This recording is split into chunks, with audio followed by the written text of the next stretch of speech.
যুক্তরাজ্যের চেকার্স থেকে স্ট্যানস্টেড বিমানবন্দরে যাওয়ার পথে যান্ত্রিক ত্রুটির কারণে মার্কিন প্রেসিডেন্ট ডোনাল্ড ট্রাম্পকে বহনকারী মেরিন ওয়ান হেলিকপ্টারটি জরুরি অবতরণ করেছে। এ সময় ট্রাম্পের সঙ্গে ছিলেন ফার্স্ট লেডি মেলানিয়া ট্রাম্প।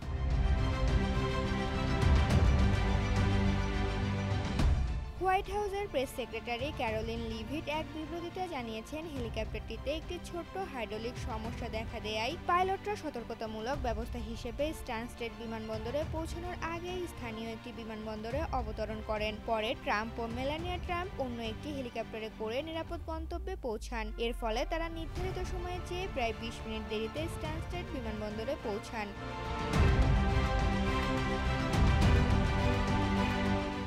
এর আগে ট্রাম্প যুক্তরাজ্যের প্রধানমন্ত্রী স্যার কেয়ার স্টারমারের সঙ্গে একটি সংবাদ সম্মেলনে অংশ নেন। সেখানে দুই দেশে একটি নতুন প্রযুক্তি চুক্তি ঘোষণা করে, যার লক্ষ্য হলো কৃত্রিম বুদ্ধিমত্তার ক্ষেত্রে দুই দেশের প্রাধান্য বিস্তার করা। এই ঘটনার কিছুক্ষণ পর সাংবাদিকদের সাথে কথা বলার সময় ট্রাম্প রসিকতা করে বলেন, আমি এই ফ্লাইটে আছি, তাই আশা করি আমরা সবাই নিরাপদে বাড়ি ফিরতে পারবো, অন্যথায় আমি পরোয়া করতাম না।